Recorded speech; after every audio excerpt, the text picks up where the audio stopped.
আসসালামু আলাইকুম ওরহমতুল্লাহি ওবারাকাতু। আমি সজীব ওয়াজেদ জয় বলতেছিলাম, শেখ হাসিনার ছেলে। আপনি কে বলছেন? পরিচয় দিয়ে কথা বলুন। প্রত্যেকটা ধর্মকে সম্মান করি, আর সম্মান করি বলেই সালামটা দিচ্ছি। ওয়ালাইকুম আসসালাম ওরহমতুল্লাহি ওবারাকাতু। তোমরা যে শুরু করছো দেশে, শান্তিতে থাকতে দিবা না নাকি? আমরা তো পদত্যাগ করেছি, আমরা আর কি শান্তিতে থাকতে দেব তোমাদেরকে? আর আমাদের কোনো অপশন আছে দেশে ঢোকার?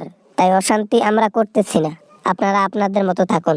দেশের মধ্যে নির্বাচনে চান্স না পেয়ে তোমরা মাতালের মতো হয়ে গেছো। তোমরা কি করতেছো না করতেছো সেটাও জানো না।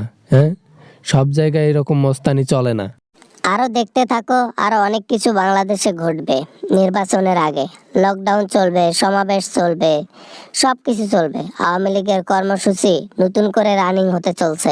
এইভাবে আর কতদিন কতদিন এইভাবে আর বাংলাদেশের মধ্যে অশান্তি সৃষ্টি করবা? হ্যাঁ, তোমার মাকে বুঝাও, তোমরা নিজে বোঝো, এসব করে কোনো লাভ হবে না তোমাদের।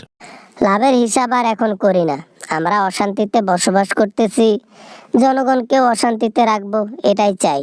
আর আমরা এটার উপরেই কাজ করব এখন থেকে, আর অন্য কিছু না। তার মানে প্রতিটা দলের নেতাকে তোমরা খারাপ বানাই ছাড়বা নাকি? অপকর্ম করবা তোমরা, আর দোষ হবে বিএনপি, জামাত, এনসিপিদের, তাই না? হ্যাঁ, তাদের কারণে তো আজকে আমরা দেশ ছাড়া। আমাদেরকে সবাই মিলে এক হয়ে বাসটা দিয়ে দিছে। তাই এখন তো ওপেনে দিতে পারবো না, তাই একটু গোপনে দেই, এই আর কি। তাতে লাভ কি? বাংলাদেশের কিছু করতে পারবা না? ক্ষমতা নিতে পারবা না? বাংলাদেশের জনগণের সাথে পারবা না? বাংলাদেশে কখনো আসতে পারবা? তো লাভ কি? লাভ হচ্ছে এটাই, বাংলাদেশের জনগণ অশান্তিতে থাকবে। লাভ হচ্ছে এটাই, বাংলাদেশের জনগণ নিশ্চিন্তে ঘুমাতে পারবে না, খাইতে পারবে না। এগুলাই লাভ, মনের আমাদের খুশি।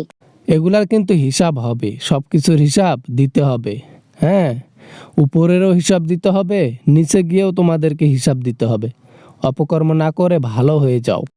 আপনাকে জ্ঞান দিতে হবে না, আমরা কি করব না করব সেটা আপনাকে বলে করব। আপনি কে আমাদেরকে জ্ঞান দেবার? আপনার জ্ঞান আমরা মানি না, ওকে? জ্ঞান মানবা না, পরে কিন্তু পস্তাইতে হবে, বুঝছো? তাই বলি কি, সময় থাকতে ভালো হয়ে যাও, তাহলে হয়তো 500 বছর পর হলেও ক্ষমতা আসতে পারো। দরকার নাই সেই ক্ষমতার। যে বাংলাদেশ আমাদেরকে তুচ্ছ করেছে, যে বাংলাদেশের জন্য এত কিছু করলাম, সে বাংলাদেশ আমাদেরকে বের করে দিয়েছে, সে দেশে না গেলাম। যেমন করে লোকদেরকে নাচাইছো তোমরা আওয়ামী লীগ, তোমাদেরকে মানুষ ছাড় দিতে দিতে 16 বছর ছাড় দিছে।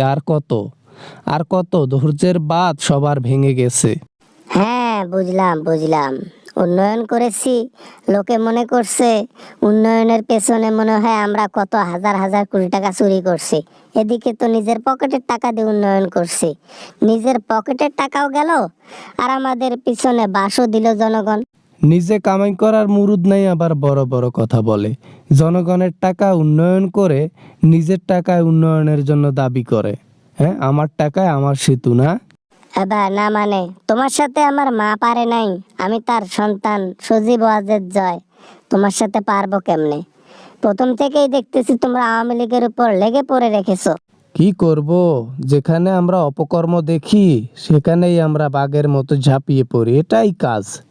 সত্যকে উদ্ঘাত করে সেটা পাবলিকের কাছে প্রকাশ করা, মূলত এটাই হচ্ছে পিনাকি ভট্টাচার্যের কাজ। ওকে ওকে, ঠিক আছে, রাখলাম, ব্যালেন্স শেষ।